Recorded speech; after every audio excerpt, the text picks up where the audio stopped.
These questions are designed to unfold and explain the teachings of Ramana Maharshi as set out in his original booklet, Who Am I? And Self-Inquiry. And I believe them to be coming from the ancient Indian tradition. So the first question is, Ramana proposed the fundamental question, who am I? Who are you? Well, I'm your ghost in the female version, Pramananda, well, that's what we call ourselves by a name. And I think the question needs to be looked at which level of reality we want to answer. There is a transactional reality in living a human life, and there are basic metaphysical realities. So when it comes to the ordinary, the transactional reality, yes, I'm Swamini Pramananda in this female form, and a name given to me by my guru, Swami Dayananda Saraswati. If you're exploring the fundamental question, who am I, then you have the answers in Maharshi Ramana Maharshi's book. Is that clear enough? Yes. Okay. Thank you. Many Western seekers come to India looking for enlightenment, as if it is an experience. What is enlightenment? Becoming light in life, I suppose, because we all seem to be carrying so much weight on our shoulders. I would say knowing oneself, the basic inquiry of why a human being is here in the human life, what life is all about, what living is all about, where one is off to when one drops the body, how does one fulfill one's goal of having taken this human life. I suppose one who has been able to access the truth that gives us answers to this fundamental human search, one who has accessed that truth is considered to be an enlightened soul. So I wouldn't say just Western seekers are looking for enlightenment. I think all humanity is looking for some basic answers in life. Many of them don't even know what they are looking for.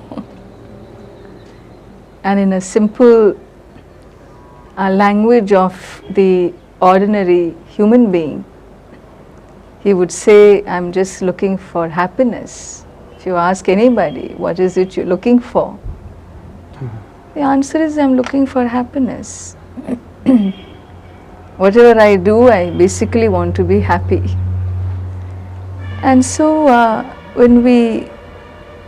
don't think one seeking enlightenment is looking for anything different. He is also looking for happiness. So whether I can articulate it in so many words, whether I know it or not, I think every human being's human heart is in search of that free person inside. And where do we go when we leave our body?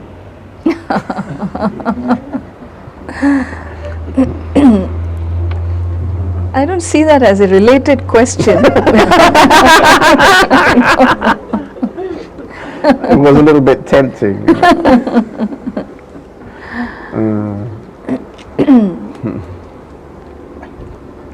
Well, the scriptures and I think also the New Age spirituality, spiritual world, talks about a individual's journey being an ongoing process. A soul, a jiva, whom we call a jiva in Sanskritam, the word soul, I would say a jiva, J-I-V-A, jiva. I do not wish to use the word soul because I do not know the other connotations of that word. It's not an Indian word, and so that soul has certain image in individual's mind. Because I'm told certain philosophies don't consider animals as having souls. And so this, I do not wish to use that word because when we say a jiva in my mind, a jiva is an individual, an embodied being. An embodied being is a jiva. And that's all there is to it, an embodied being. And so this embodied being who's embodied in a human body, we talk about the journey of an embodied being is not just taking life in one body. The journey, this is one of the many births we have taken, and it's a journey of a jiva. You change bodies, like changing a house which is old, which can't function anymore, which leaks, which has problems, and you change because it's no use to you anymore, and so drop a body and pick up another one. So similarly, the jiva also, time comes when he takes this on, a new house, a new rental, and then when time runs out, when the lease is over, you move on to pick up another one. And the question then is, what is it that he accomplishes? And is there a order, is there a system in which he travels? Is there a law? Is there a method about his journey? And the method is defined in the law of karma. We talk about the method as being a person who has made intelligent choices in his life, grown as a human being, matured as a human being. This person who has done good in humanity moves on for better lives. One whose actions have been disturbing the cosmic order, disturbing the peace and harmony around him or in himself, one who's incapable of really what you call adding anything to society, but there to take away. This person, the disturbed soul, in other words, disturbed jiva, when he moves on, he is not going to have a more exalted body than the current one.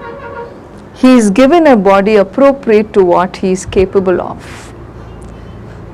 So if he's been barking all his life, for instance, in his human life, if he's been barking, he's been shouting, he's not able to be human, been more animalistic in his pattern of life, there's less chance that he would come back as a human being because his core person is more familiar with the animal patterns than human. We'd expect he's a dog, I guess. So I didn't want to say that, but something which is appropriate to where he's coming from. Mm-hmm. But generally they say that having taken a human birth, a human being is given more chances again and again to improve his life, unless he really messes it up. The very fact that one has come up to a human life That means he has had the capacity to discriminate, to do good, to be able to take his life further up to the next level. And if he is not able to, then alone he goes back down. Otherwise, the journey is a journey upward. The scriptures say, Durlabham trayamevaitat devanugraha haitukam manushyatvam mumukshutvam mahapurusha samshrayaha. This is a little bit of Sanskrit for your ears. It's a traditional text which says there are three things in life very difficult to find. One is manushyatvam. To find, to get a life of a human being is very tough. Okay. And I will explain that in a moment, because otherwise you will ask me, well, it seems very easy in India because this country is overpopulated, and what's the big deal in being born a human? That's not what I mean. A human birth is where one has learned to live like a human being, not like an animal. One who can live a human life, and what that means, I'll come to it in a minute. But that human life, human living is considered to be rare. The second rare thing is this desire to know the truth. One can be a good human being, a simple good human being, but then he can be contented with that, relatively speaking. But if this good human being has a mind which is in search of deeper answers, which sees himself as one related to the cosmic being, wanting to know the relationship between the individual and the total, and is in search of these fundamental answers, that is called mumukshutvam, the desire to know, the desire to understand metaphysically what this world creation is all about. What am I all about? So that is a second rare quality to find. And the third is having discovered that search in yourself. There are many who are searching, but how many have been able to arrive at the right answers? There are so many seekers, good people who are in search of some wisdom, some truth somewhere. And how many of them have been misguided in the name of spirituality. And so to find a master, a teacher, a guru who really can give you the right direction, take you back on to yourself, is a third very, very extremely rare situation. And one who has all three in one's life, manushyatvam, mumukshutvam, mahapurusha samshrayaha, birth of a human being, this desire for self-knowledge or knowledge of the Lord. And number three, a master, a guru, one in whose life these three have come together. He is very blessed soul, that is what is said. And groups like yourselves, you are people who, it doesn't take much to know that you are spiritual people who are looking for basic answers in yourself. You have come all the way around the globe to spend some time in a land known for its spiritual wealth, and so that is with you. And you have a person in the middle amidst you as one of you, source of your inspiration, who can guide. who takes you to right places, right situation. So I would say you have all three blessings with you. Really. You can come again. So I was going to ask, it fits quite nicely now, even Yeah. though we went around a little. Yes. Are there any qualifications for enlightenment?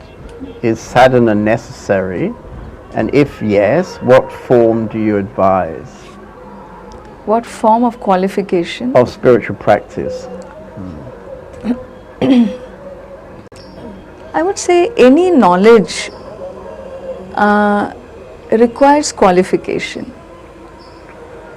You know, we always have, when we want to enter college, we have these prerequisites, you know. They call them the prerequisites. Unless you cover the prerequisites in your credit courses, you are not even given admission in the universities. It's something like this, that self-knowledge is no different. Self-knowledge is knowledge after all. It's working with yourself, knowing yourself. And like any knowledge, there is prerequisite. Very simple, you know. When a teacher talks to you, when your guru speaks to you, you should be able to understand the language. No, I must at least, one prerequisite is I must have the language in which he talks. I should be able to hold the teaching. Capacity for retention, is it not? Capacity for assimilation. And sometimes capacity to be able to re-articulate what has gone in, so that in my own articulation I gain clarity to what I thought I understood. Teaching is a great way to discover your own vagueness or your clarity, you know. When somebody says, explain something, and you start to explain, that's when you recognize how vague you become. And then we say, no, I didn't mean this. No, I did not mean that. You understand what I mean? You keep, because what is up here needs to come out. And unless what is up here hasn't reached your heart, it doesn't come out well as it should. And therefore, basic, like language is a basic prerequisite. Similarly, since self-knowledge is the wisdom we seek to know, is the wisdom that we seek to discover happiness. It's connected to one's happiness. And the self that is talked about in the scriptures, in Ramana Maharshi's teachings, however we have understood the self is not the physical body. The self abides in this form. The body is looked upon as inert matter. The self is consciousness reflecting in the physical body. Then the body and its attributes cannot be the attributes of the self. When I say I live in a house and the house is leaking, doesn't mean I am leaking. I hope I'm clear, you know. If I live in a structure, whatever happens to that structure doesn't happen to me. I am different from the structure. And therefore the form of the structure is not my form. The attributes of the structure is not my attributes. So too, when the self is not the physical body, the attributes of the physical body doesn't belong to the self. And when this is the fact, that is the reality, if my life is oriented towards a lot of body consciousness, I am too identified with my body. If my self-image is dependent on the body look of the body, the color of my hair, the color of my eyes, the color of my skin, if I am very body conscious, that means, my pursuits in life are more materially conscious pursuits. Materials that keep my body comfortable. My whole orientation becomes external, in other words. If my orientation is external, I am not really ready or available to go inward. Going inward means being able to suspend my pursuits for the physical body. And therefore, a prerequisite in spiritual life has been over, different religious groups also, is suspending the external pursuits, this living in a consumer society, being drawn into, being captivated by the media, the ads and so on. That kind of a life is not the prerequisite for self-knowledge. In other words, it has to be a life of relative withdrawal, capacity to be able to discriminate between the permanent and the impermanent. Searching for the permanent means I must be able to spot the impermanent. When self-knowledge, when we are looking to know, looking to understand to oneself, that means I am looking for the permanent, is it not? Permanent, something that is not temporary, something that won't go away from me. Self is one that doesn't leave you because you are the self. And this self is said to be the source of happiness. Now, if I am committed to external sources of happiness, I am not available for the true source.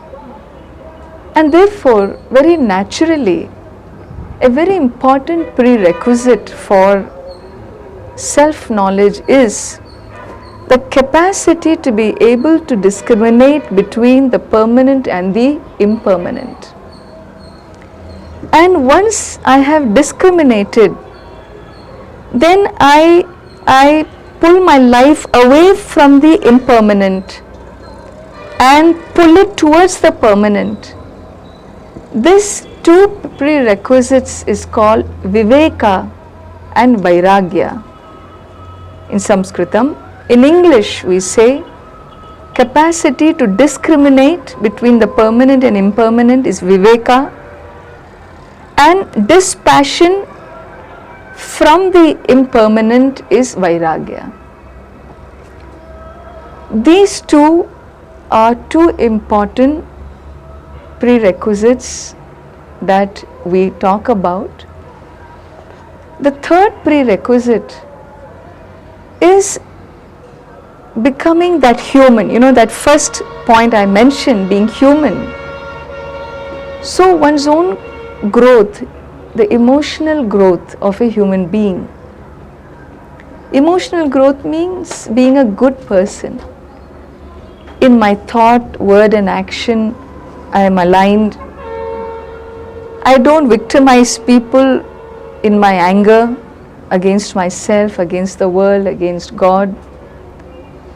I can contain my emotional life. I have a relative mastery over my emotions. I have a capacity to reflect, an intellectual honesty, a commitment to be a better person, to grow, to forgive, to accommodate. All this comes under one qualification, one prerequisite. So we are looking now at three: Viveka, Vairagya, and the third is inner qualities. Person who is relatively kind can discover the nature of the self as being all kindness. One who is relatively compassionate is equipped to discover the nature of the self being all compassion. One who is relatively angry is not ready to discover the nature of the self as being all accommodating. Understand this well. And therefore, the third prerequisite is being a mature adult, working towards inner maturity. And so Viveka, Vairagya, Samadhi, Shatka, Sampatti and Mumukshutvam. Mumukshutvam, these are the four. Tradition talks about prerequisite as being fourfold: discrimination, dispassion, the inner maturity, and the desire to know the self. One who's working with these four prerequisites is one who is ready for self-knowledge. One who has adequately prepared himself with these four prerequisites, is one who is ready for self-knowledge. That is how tradition describes.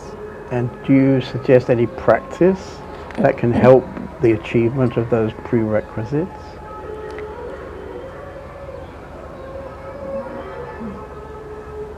I would say a life conducive to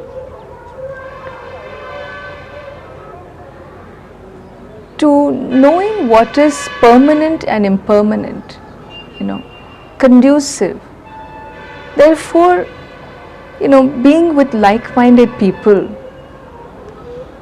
If my friends are very worldly, that's not, first creating a support group, in other words, creating a support group that can nurture this what you call similar thinking people. And I would say a life of learning, life of self-reflection, a life of quietening down, quietening the mind, simplifying the mind, settling accounts, minimizing my transactions with the world, keeping it minimum, not packing the day with a million things to do. It's endless. It's endless. The sky is the limit for what all we need to do, So unless I do all this, I cannot sit. But by the time you do all this, it's time to sleep. You can still not sit because we are too tired doing the to-be-dones in the day. And therefore, minimizing not packing the best time of your life with too many activities, being more prayerful. Because my search is to know the self, and the self that I seek to know happens to be no different from the cosmic self. And therefore, a certain prayerful attitude towards myself and connected with the cosmic self does bring me closer to that quiet mind that is so essential for this knowledge. So I would say doing what is appropriate for all this to come together. I noticed that in many Indian ashrams, Yes. they have something called karma yoga, Yes. which usually means hard work. Well, unfortunately, it does not mean hard work. In fact, it has nothing got to do with work. Karma yoga has nothing got to do with work. I'm sorry to say this. It has everything got to do with attitude towards work. It's not about packing your day with work. It's about what attitude you carry when you do work, and for which you don't have to sit in an ashram to do karma yoga. Karma yoga, wherever there is karma, there is yoga. Simple as that, you know. Because karma yoga is an attitude towards how I handle the results of action, how I handle life situations, how I handle the very doing of an action. You know, either things can happen through me, or I make things happen, you know. Making things happen and tuning into things happening. And you just, you know, it's like the pot maker. You know, the pot, when you put the right material on the wheel and have the right spinning, a pot maker here, okay? Where is she? Yeah, there we go. I hope I have to be careful in what I say, she'll correct me. So you just give the right mold, you just allow it to happen, is it not? You don't do much except you are there to make it come together. The thing keeps moving on its own. The work you do is you are a facilitator, you know, you help it come together. In other words, you tune in your actions to a momentum that is already set. You tune your action into a motion which is already set, moving. You don't cut through that motion, you fall in line with the motion that is already set.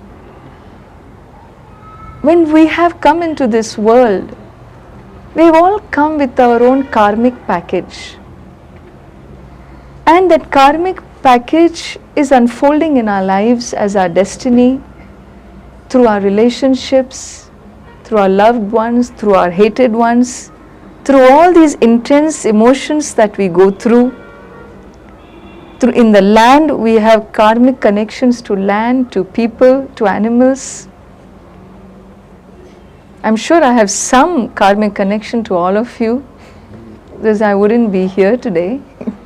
You wouldn't be here today. And so we are all connected. And a person who is in touch with his own the karmic unfoldment of his life, he also does work, but he uses his will and effort to be that pot maker. The thing is already in motion. Why not I use my choices to fall in line with what is in motion, rather than push and pull and have blood pressures and get stressed out and whatnot. You know, this kind of a fight we have with our karma, it's like fighting with shadows. Karma yoga is that attitude in action where I am so graceful about what I do that I don't even really do. I find myself just a facilitator in what is already happening. There is a knack, there is a beauty, a grace about handling life situations with that attitude towards karma.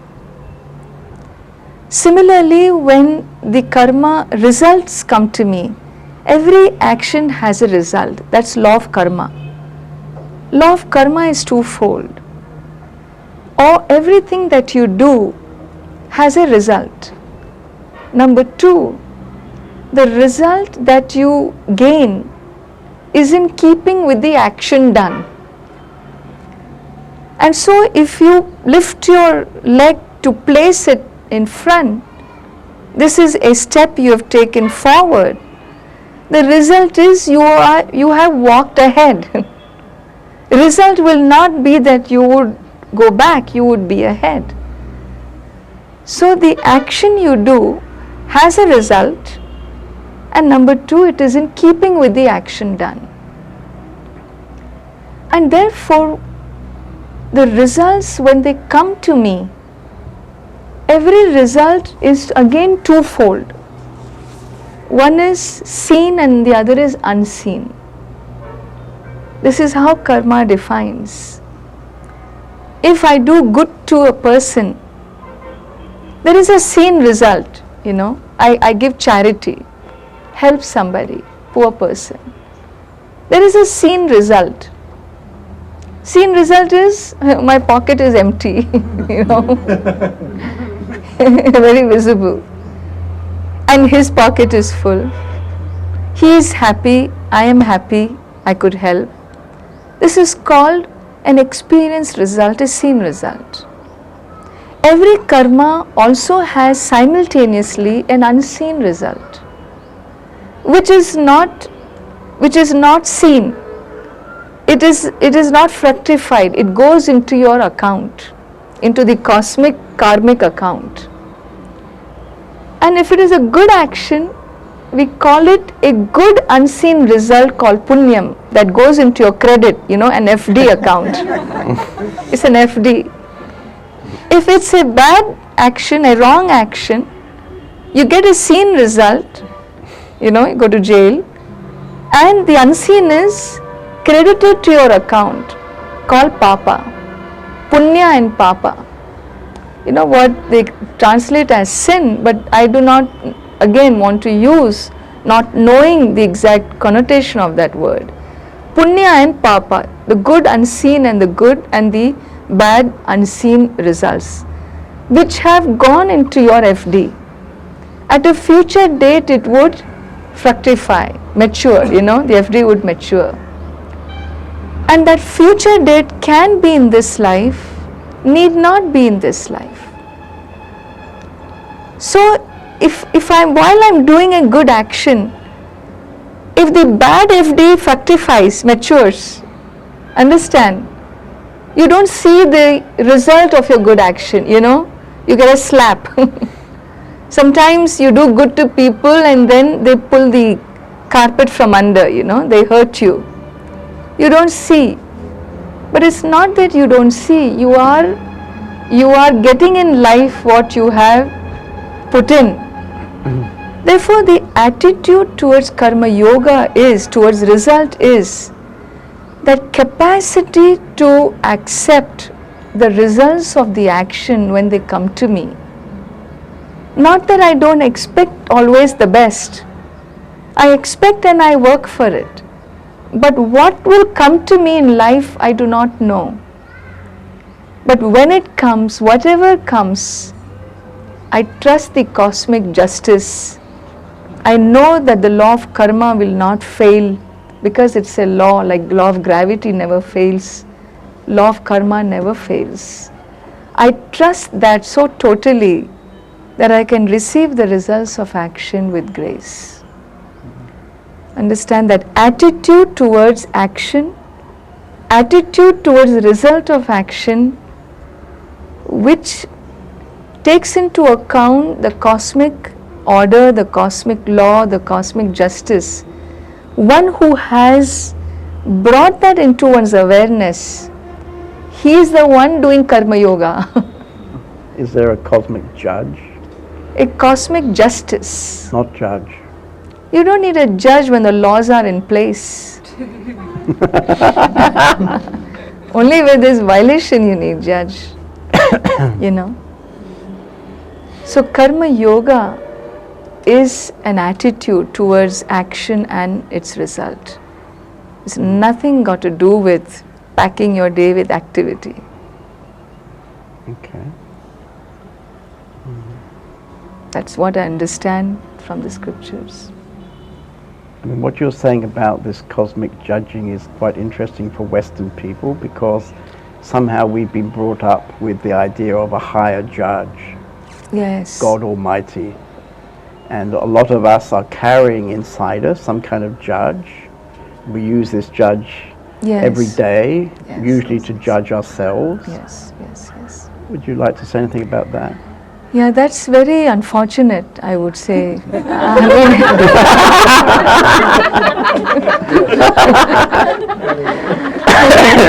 No, really, it is, because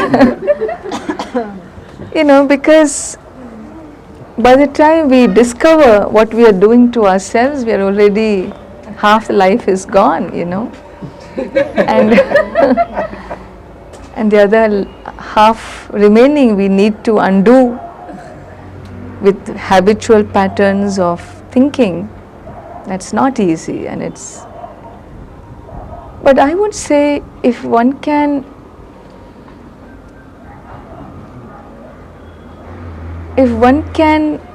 just be able to think, think that when there is all power in the cosmos, if there is intelligence, cosmic intelligence, if the creation as we understand is an intelligent creation, which we say it is, intelligent because it's predictable, intelligent because we can understand its patterns through the life forms, through the season changes, through the geography, through the geology, through wherever you touch, whichever piece of knowledge you take, it is all, creation is nothing but knowledge, is it not? I always tell, when I go to these schools in India, when I talk to children, there is a thinking, that knowledge is in the book, in my backpack, the geography, the arithmetic, the history, well, all these, the science, the basic sciences, the biology, it's all in these books. Knowledge comes in the books. And it is a shift to understand that knowledge is not in the books. Knowledge is right here. Knowledge is in the creation. All that is here is knowledge. This tree grows in intelligence. There is knowledge manifest here. There is knowledge manifest in this light. There is knowledge in the seasons. It's very intelligently placed, when it comes, when it goes, when the seasons change, when there would be rains. It's all knowledge. Omniscience is not an entity sitting in heaven judging. Omniscience is, the creation is omniscient. The sun has omniscience because it does its job every day intelligently. When it comes, when it goes, there is omniscience in the creation.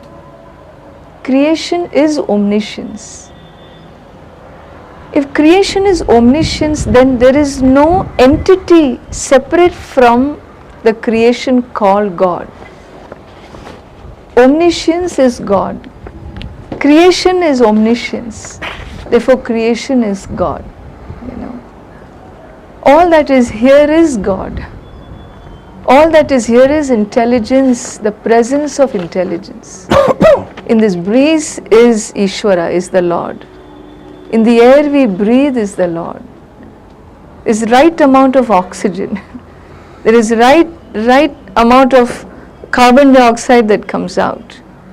Everything is balanced. There is right amount of temperature in the body. Fire is intelligence. Not too hot, not too cold. Too cold now you will be out. Too hot now you will be ashes. And therefore everything in and around is nothing but knowledge manifest. If we can understand knowledge manifest as the Lord, will take away all judgment. There is nobody there to judge. There is no entity to judge. Then why should we judge? There is nothing to judge. There is something to live and own up.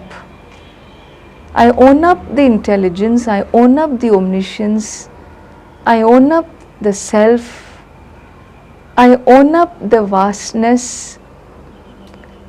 If I am not the physical body, because the body is inert, the mind also is made of the same 5 elements which is inert. All that we are looking at is omniscience manifest here in this physical body. Where is a question of an entity sitting there to judge, and why would he judge? What for? If there is a good action I do, I will earn its result. If there is a wrong action I do, I'll definitely earn its result. It's all set up in the laws. If I don't want to earn the result of my wrong actions, then I will do what it takes to rectify. I will grow. I will own up my mistake. I will learn. If I'm committed to growth and learning, there is nobody to fear. Why should I fear anybody? Last of all, God Himself.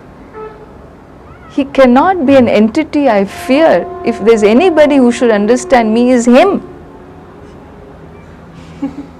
If He doesn't understand me, to hell with Him.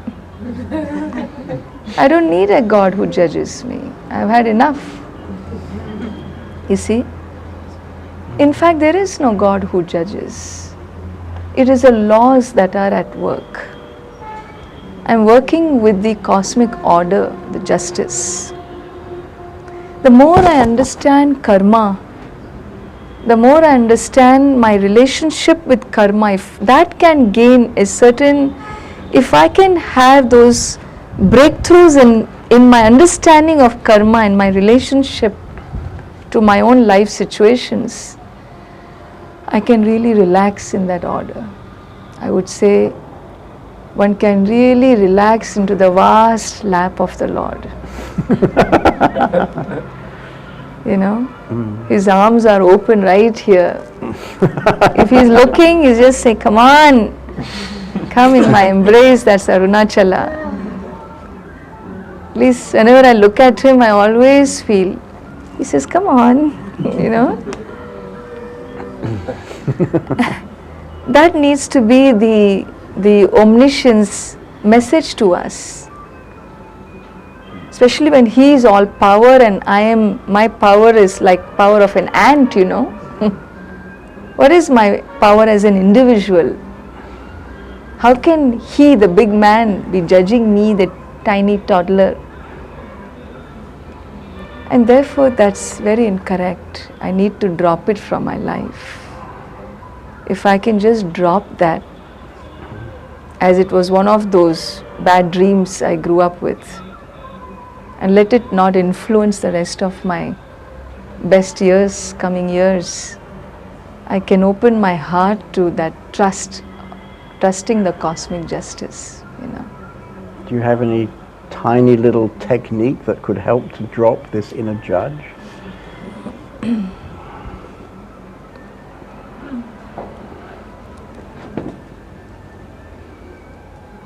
I would say meditations would help. Meditations would help. Meditations in which I tell myself that I trust the cosmic order. I know when the omniscient being, when the all-knowing creator, let's call Him omniscience, one who is all knowledge. When we say He is all knowledge and He takes care of billions and billions of His creatures on earth, and in the rest of his vast cosmos, his galaxies, when he can run such a big cosmos, huge universe is in his hands, in which me, a little soul, is not even a dot seen anywhere in the cosmic vision. That is omniscience. He's handling the whole. It's like, it's like the president of a country. He may be sitting in one place, but his powers extend through the boundary of the country, is it not? He pervades. In America, your president pervades, makes his pervasiveness very visible, He pervades all over the country. Because his powers pervade. His powers pervade through his ministers, the ones who hold different portfolios. Similarly, the cosmic, the omniscience pervades his universe, and he has his ministers holding different portfolios whom he has empowered. His ministers are the sun, the moon, the stars, the wind, the fire, the earth, all the elementals, all the elements of nature that influence your day-to-day life, that give you your life breath, that make this human life possible, are all because of the powers vested with these different elements. And that omniscient, intelligent being who has so much order in his creation, everything works with laws as we have studied in school, and therefore he also is looking out for me, the little jiva, along with billions of jivas that he takes care of. I am also one in his hands, and therefore let me learn to receive him as my guide, as my parent. Let me open my heart to receiving him as my healer. Let him manifest in me as divinity manifest in this body. Let my life expressions not be away from the divine. This form of a meditation in which I receive the cosmic energy into myself, living in the moment, can be a very beautiful healing, process based in truth, based in a reality. This is the final reality, you see. And therefore, if we can nurture meditations like this when you arrive at the deep level in yourself, if I can work with the mind, in this manner, I would say it can really help heal a lot.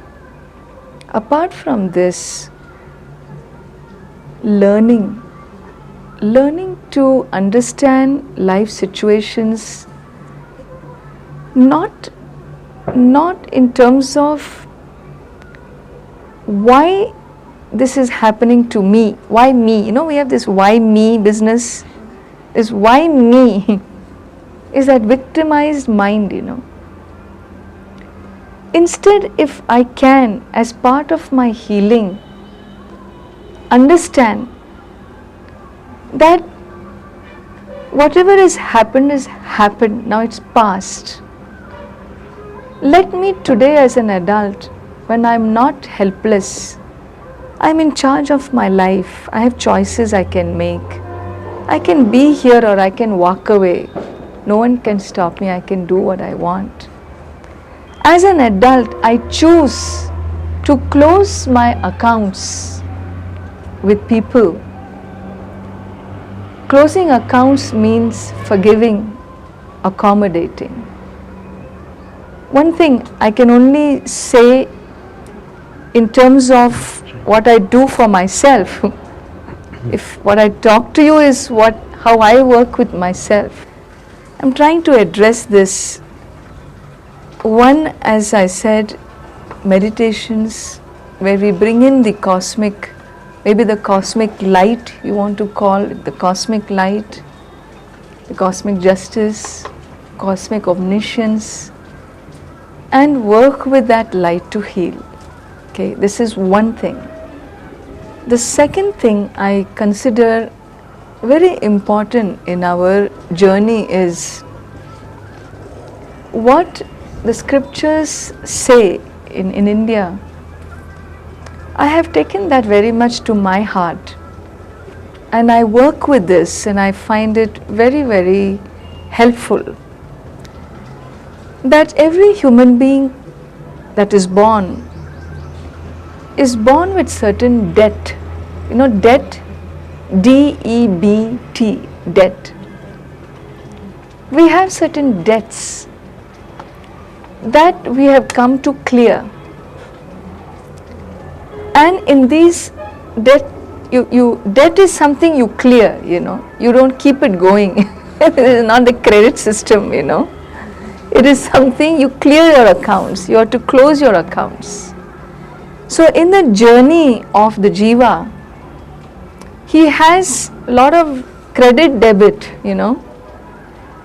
Sometimes we have taken so much from the world that we haven't, you know, and the fellow keeps taking and pops off. He has a lot he owes to the world. He has to come back to give back. There are some who keep giving, who take less, who probably won't return because there's nothing to give back. As part of the giving, they have grown out of the necessity for the world. Everybody comes to clear debts. And in human relationships that invoke very intense emotional life, you know, intensely, a very intense relationships when we have, whether it be with our parents or siblings or partners in life or friends, when they are intense, we need to understand there is an old debt that is playing out.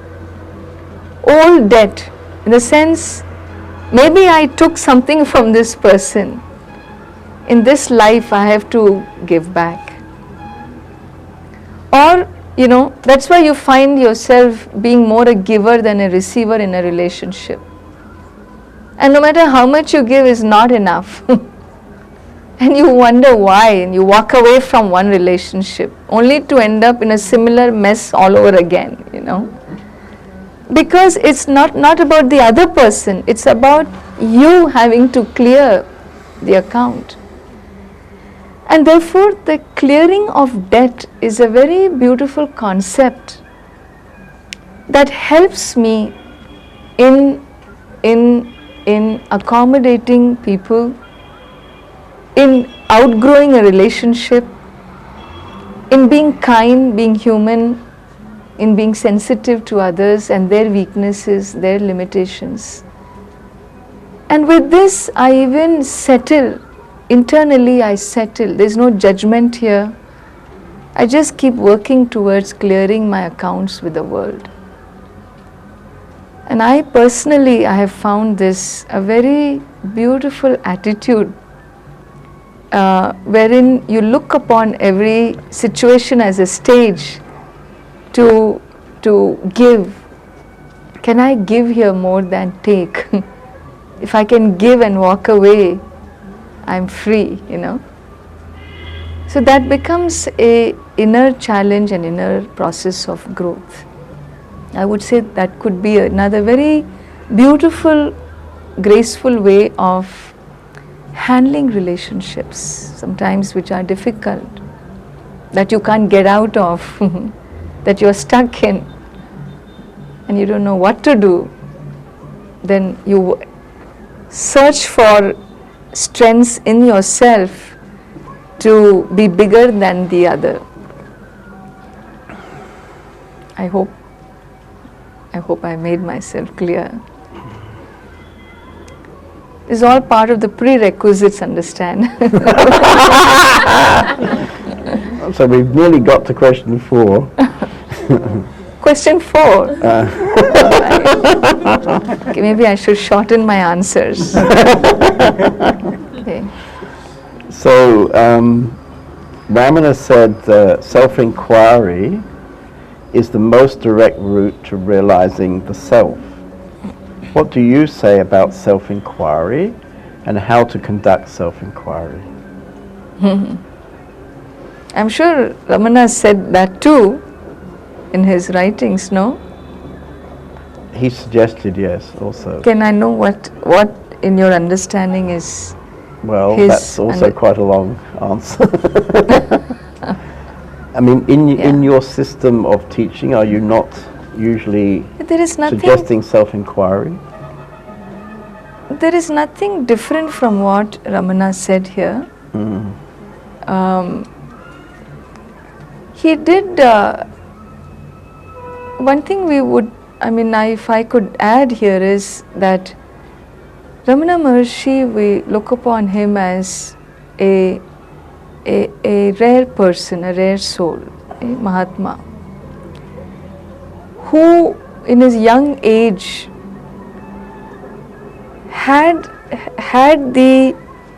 he was himself able to know that he is not the physical body. He outlives his body. The body is gone, he would continue to be. This was something that came to him from a very young age, without a master, without any proper teaching. And we would say maybe that's because he had gone through the teachings before, in his past lives. He had already done a lot of work before. All he needed was to live some few years to live out his life of contemplation.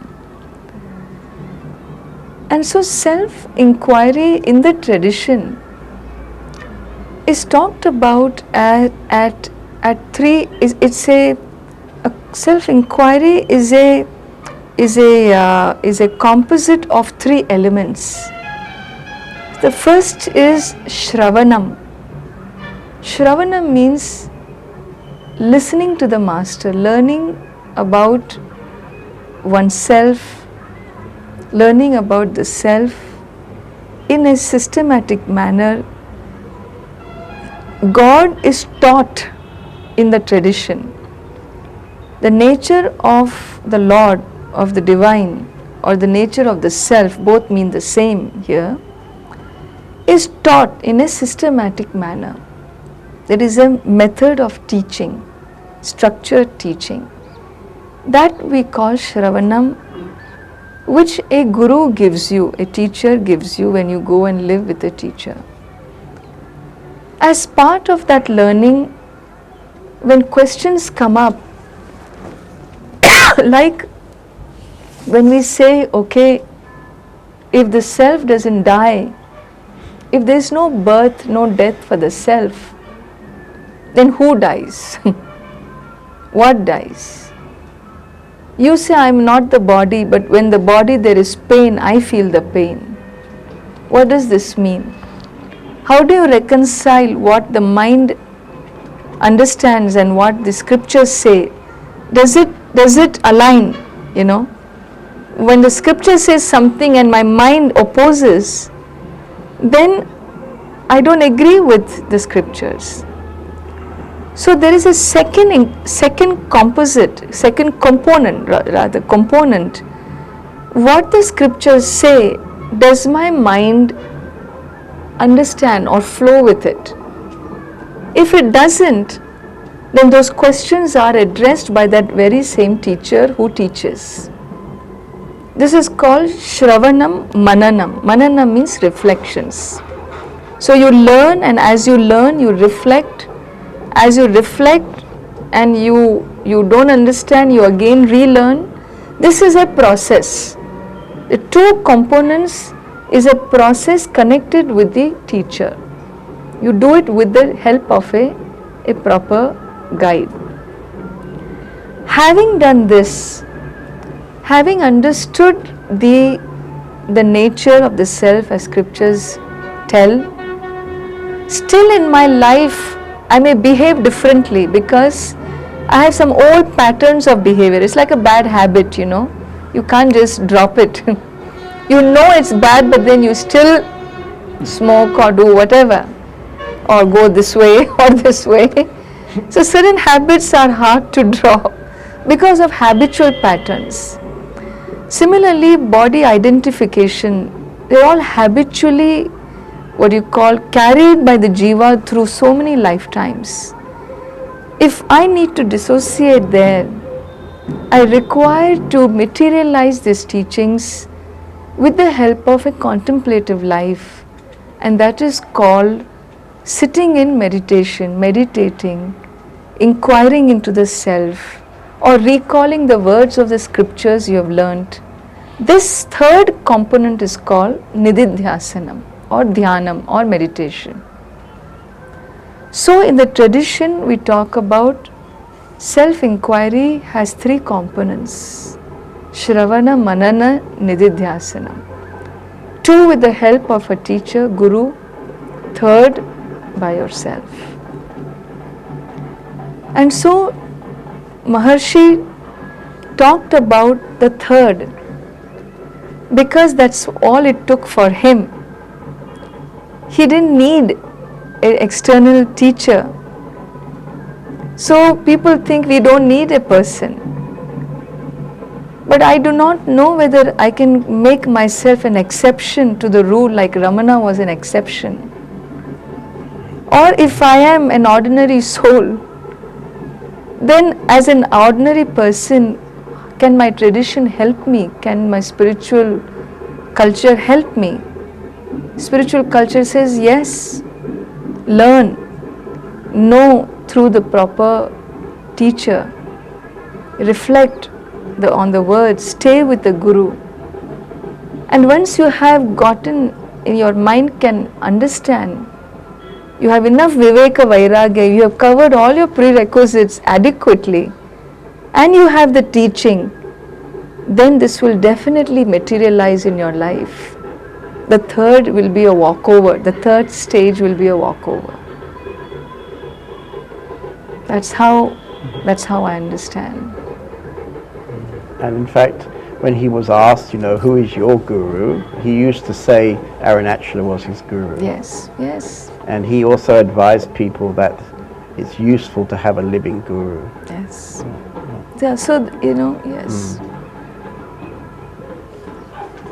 When Ramana was asked, when will the realization of the self be gained, he replied, when the world, which is what is seen, has been removed, there will be realization of the self, which is the seer. What is the true understanding of the world? How to remove the world?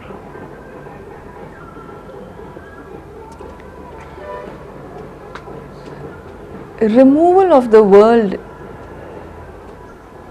the word remove itself, we need to be very careful in understanding. Because removal can mean absence of the world, or it can also mean seeing the apparent nature of the world. Seeing that the world is apparent. If I understand my shadow as a shadow, not real, I need not remove the shadow.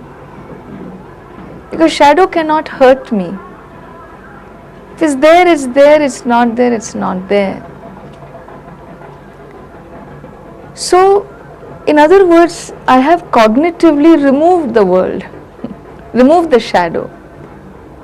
Even though physically I don't remove, cognitively I have removed its reality. Similarly, when we talk about, if I were to understand this in keeping with the traditional teachings, the tradition says Brahma Satyam Jagan Mithya, Jivo Brahmaiva Naparaha. Brahma Satyam, consciousness is the truth. Jagan Mithya, name and forms are apparent. Are you name and form, or are you the truth? The second half says, Jivo Brahmaiva Naparaha. You are the truth. That means not the name and form. And so the name and the form is removed. In other words, it is apparent. I don't give it a reality independent of the self.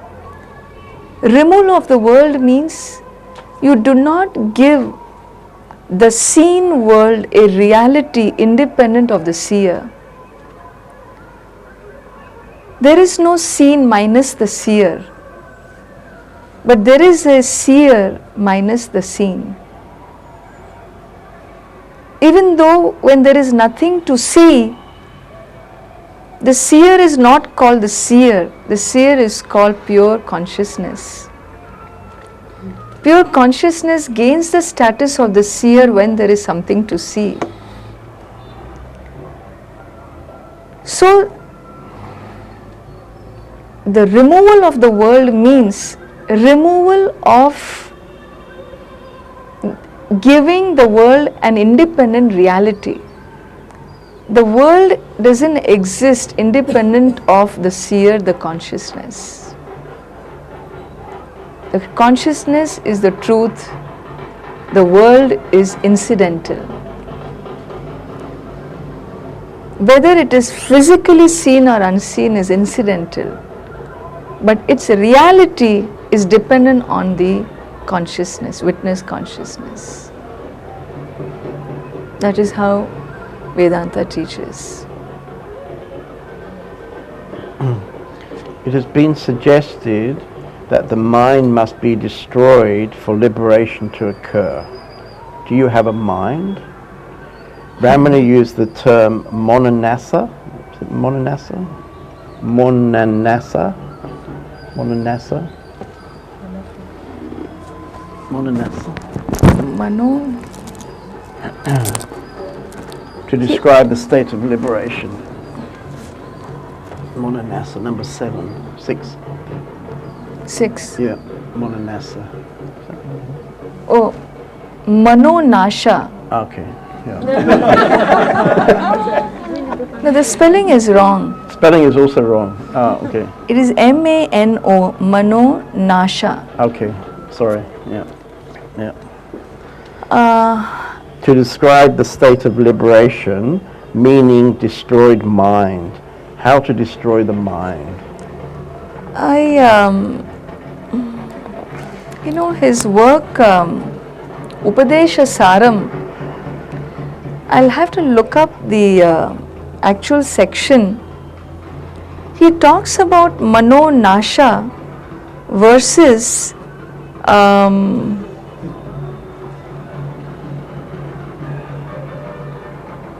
there's another word he uses.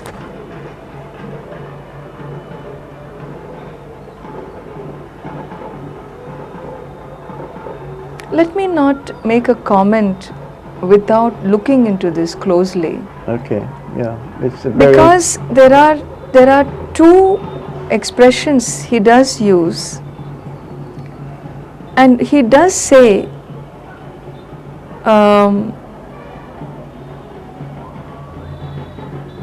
okay, let me not make a statement here. Okay. I would hold back on this because I don't want to be misread, misquoted. Right. Well, it would be very So interesting to have your answer yes, later. I'd like to look into that section because I've studied in Upadesha Saram, and then there is a commentary by that Swamigal who wrote a commentary on Upadesha Saram in Sanskritam. Okay. So I remember when I was studying that commentary and those verses, he made a distinction between Mano Nasha and one more word is coin. And then he talks about the limitation of this expression and goes with the other. Okay. So I'll need to look up that section properly before I say anything. Okay. Do you have a mind? You have a mind. What is that statement to trick me into? No tricks here. You know, there is a sense that in achieving enlightenment, great saints, they don't really think. It just passes through, yeah? And so there is a sense of there being no mind. There is no will. There is no purushartha. Because there is nothing to achieve. There are no choices to make. So passing through means, yes, like I said, that pot maker. Things happen, you're not the doer. The mind is a doer. The doer and the enjoyer is the jiva, is the mind, the person. But one who knows the self to be consciousness, consciousness is not the doer. It is akarta, abhokta. It's a non-doer, non-enjoyer. When I am a non-doer, then all that is done by the non-self. When the self is not the doer, hear me well, when the self is not the doer, all the doing that happens by the non-self. And when the doing happens by the non-self, the doing gets done by Prakriti, by nature, by the non-self. I remain a witness to all the doings, remaining a non-doer. We are looking at this metaphysically, at metaphysical level. And therefore, when we say consciousness is a non-doer, witness consciousness, the self is witness consciousness. It's not a doer. All doing belongs to the body-mind-sense complex. Therefore, the body-mind-sense complex does. The self is not a doer. The body-mind-sense complex enjoys, is a doer and an enjoyer, an experiencer. Atma is not an experiencer. The self has no experience. To experience, you require the body-mind-sense complex. And the body-mind-sense complex can only experience anything that it comes in contact with, which is also made up of the same elements. Body-mind-sense complex is made up of the 5 elements. The world is made up of the 5 elements. So the two can come into contact and there is experience. The skin can feel the touch, the eyes can see the form, ears can hear sounds. All the doing takes place at the non-self level. Self is not a doer. And therefore, when we say the saints or enlightenment means enjoying your non-doing state of being, and things happen through the saints as you just expressed. What it means is they remain detached when doing takes place. If my I, sense of I, is placed in the consciousness, not in the body-mind, then all that the body-mind does doesn't belong to me, the self. That does not mean that the body-mind will not do. It will do what it needs to do.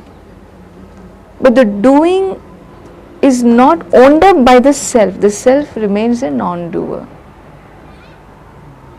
Things happen. Things get done. Things happen. I, the self, abide in the self.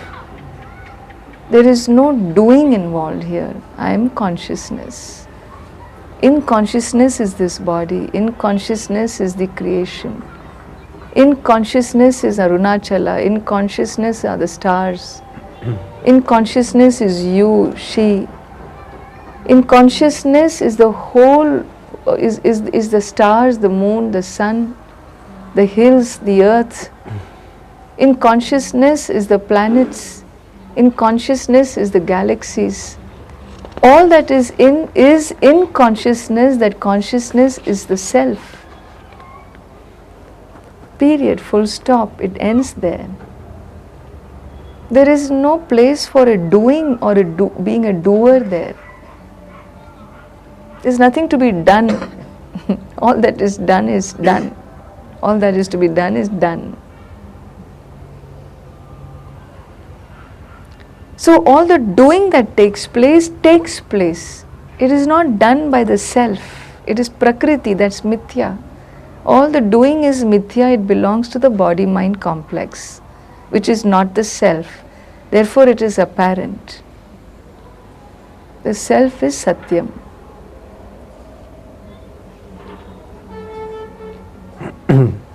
What about vasanas? Vasana? The tendencies of the mind. Must these be removed before self-realization can become permanent? Could it be enough to achieve a sattvic state of mind and to know one's vasanas so they no longer bind? How to remove vasanas?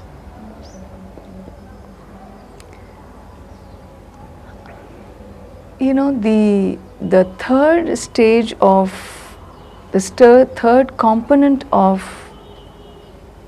the spiritual life, self-inquiry, was Nididhyasanam, Dhyanam, what I call meditation.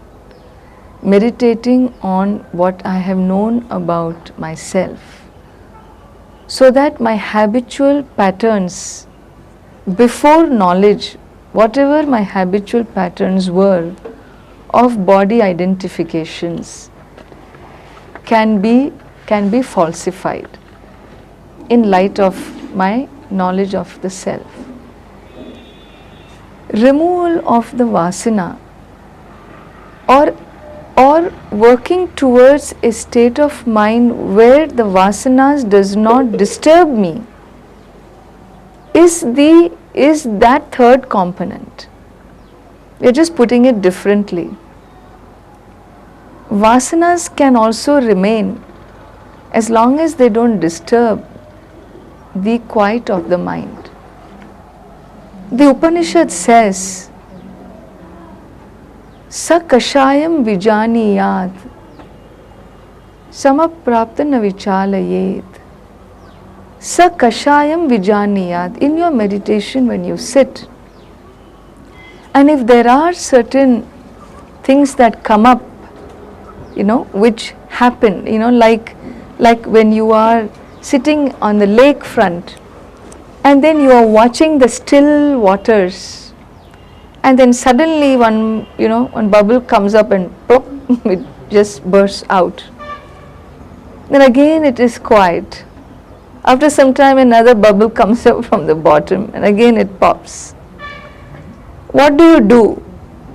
Nothing. Just watch. Remain unconnected or distant, just watch, be a witness. This is called Sakashayam Vijaniyat. I don't have to do anything to remove that bubble. It is all putrefied matter. that's coming up, you know. Similarly, vasana is the putrefied patterns of behavior that existed before self-knowledge. Some of it has not yet gone. It will go only after popping up. Let it pop up. So what? I remain as a witness consciousness to whatever the play of the mind is. I don't judge it, I don't identify with it. I remain distant from it. That is how vasanas, the Upanishad helps us, give us these tips to work with the vasanas in Nididhyasanam. And very often we do identify with them, Yeah. most of the time. We identify, we judge, oh, we are still thinking like this, oh, I shouldn't be thinking like this. Oh, why does the mind still remain disturbed, you know? Look at it. What is it that's disturbing it?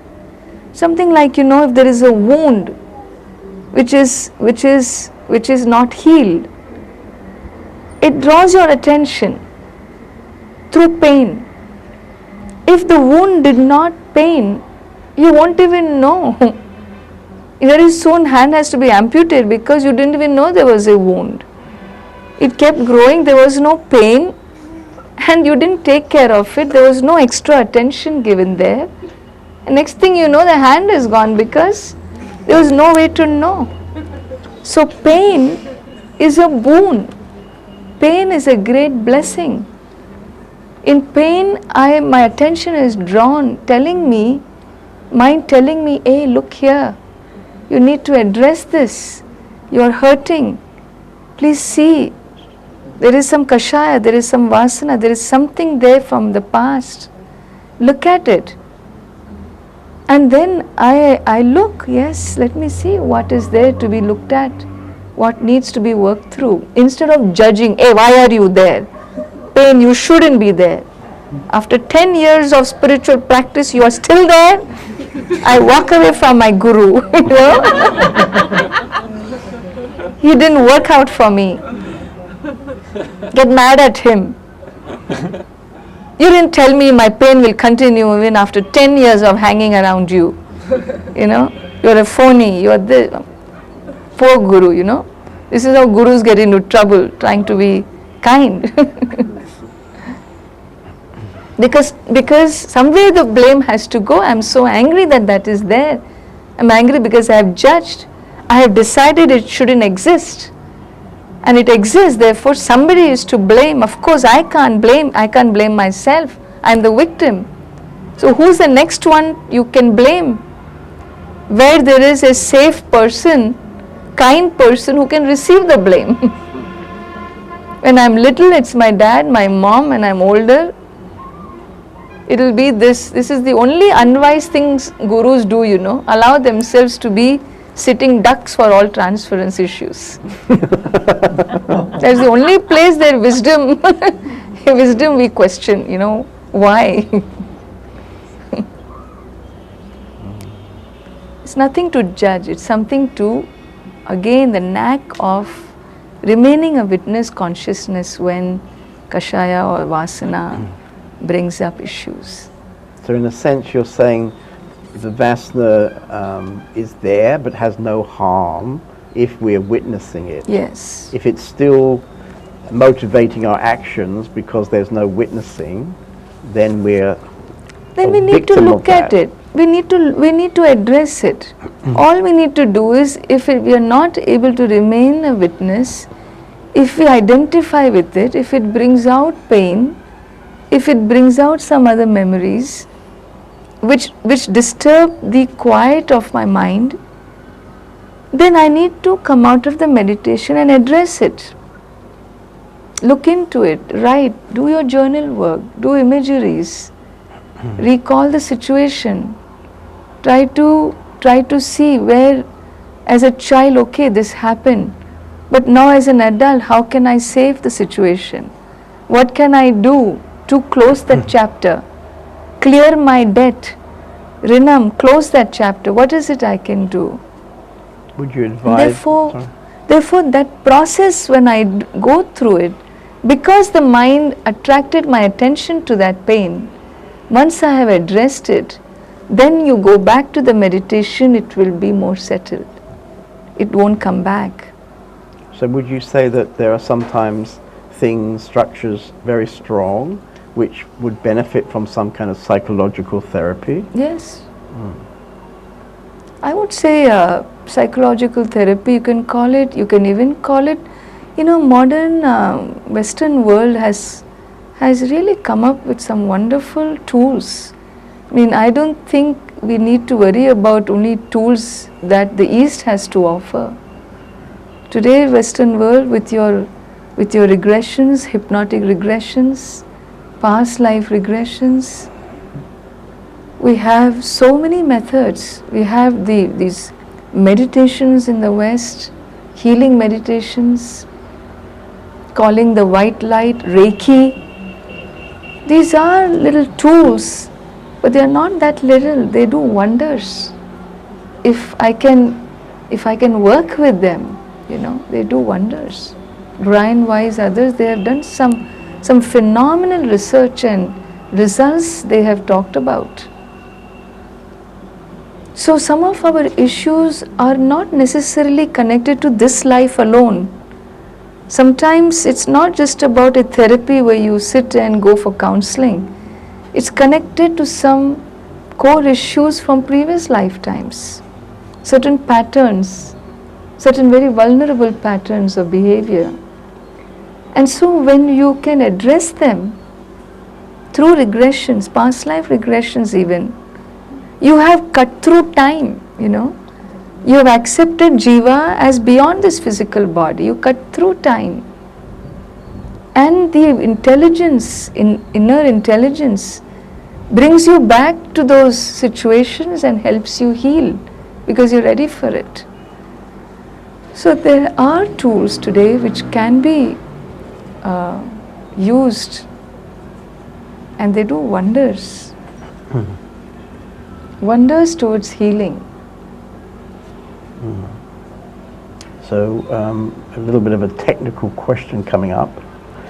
At the end of his book, Self-Inquiry, Ramana says, "He who is thus endowed with a mind that has become subtle and who has the experience of the self is called a Jivan Mukta. Is this the state that can be called self-realized?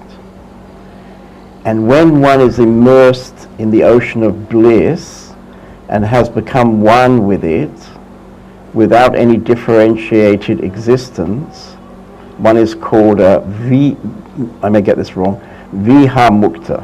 Videha Mukta. Okay. It is the state of that word that is referred to as the transcendental Turiya. This is the final goal. Is this the state that can be called enlightenment? Is the first state residing in the mind and knowing the self, and the second residing in the self, observing the mind? I think in a sense this question is coming out of the fact that sometimes in spiritual literature it talks about stages of enlightenment. Yeah, I would, if I have to interpret what he means, I'd like to be more equipped in looking at the context in which he said what he said, Right. I wouldn't make a comment on just a isolated statement. Okay. Because there is a context. Okay. And so generally how I understand Videha Mukti, Jivan Mukti and Videha Mukti are two expressions. Jivan Mukti is one who has discovered the self as one with the cosmic self, as consciousness, remaining embodied, remaining in the physical body is Jivan Mukti. Videha Mukti, the second word that I see there, tradition talks about it as this individual who has understood he is not the body mind sense complex and continues to live in the body. Alright? So living he is a saint, we say, but once the body is dropped, then what happens to him? Then we say he is a Videha Mukta. Videha Mukta means Videha. So Vigataha Dehaha Asmad. The body is gone from whom? That's called Videha. So after death, in other words, after death, what happens to him? He is one with the total consciousness. This is how, in the tradition, the two things are talked about, Jivan Mukti and Videha Mukti. Here I see there is something else being said here in the second expression, Videha Mukti. Jivan Mukti is right when the mind is sattvic and the nature of the self is reflected in the mind. In other words, the mind does not disturb the person away from himself. He is a Jivan Mukta, that is clean. But the second statement, since my understanding of Videha Mukti word is in keeping with the tradition, what exactly he means, I need to study the context properly before I can explain this. That's okay, yeah. And would you say there are any stages of enlightenment? They do talk about, but again that's an area I'd like to look into. I have not looked into in the scripturally what they talk about stages. I have not seen that in the Upanishads that I have studied or anywhere in the Bhagavad Gita. In the scriptural study, I have not seen the stages of enlightenment being discussed. But there are certain discussions in the tradition regarding the stages of enlightenment, different stages, and how that reflects in the total picture. I have not, I need to look into it before I, look into it very closely before I talk about it. Okay. Yeah. It appears essential to meet a guru and stay with that guru. Who is the guru? What is the guru's role? How to recognize a true guru? Who is a guru? What is a guru's role? How to recognize? Okay, let's start with the first one. So in your one question, there are three questions, okay, understand? It's not my fault. I take these questions seriously, you know. So I have to answer each of them. Okay. Who is a guru? There is no guru, like there's no the guru, you know. There is no the father, the mother. A guru is a role a person takes for another individual who looks upon this person as who sees himself as a disciple to this person, you know. It's like a child who looks upon his parent as mom or dad. So I cannot walk up to you and ask, are you mother, you know, are you father? Are you the father? Are you the mother? Are you the guru? No. Because you are a mom to your child. Somebody is a dad to his child. So guru is a guru only to a person who sees himself as that individual's disciple, you know. There is no the guru as such. So this is one thing we need to know. Secondly, I would say, when we talk about guru means what? There the guru is a Sanskrit word. Gu refers to ignorance. Gukaraha andhakaraha. Rukaraha tannivartakaha. Gu means ignorance. Ru means removal. Andhakara nirodhitvad guru rityabhidhiyate. The one who removes your ignorance is a guru.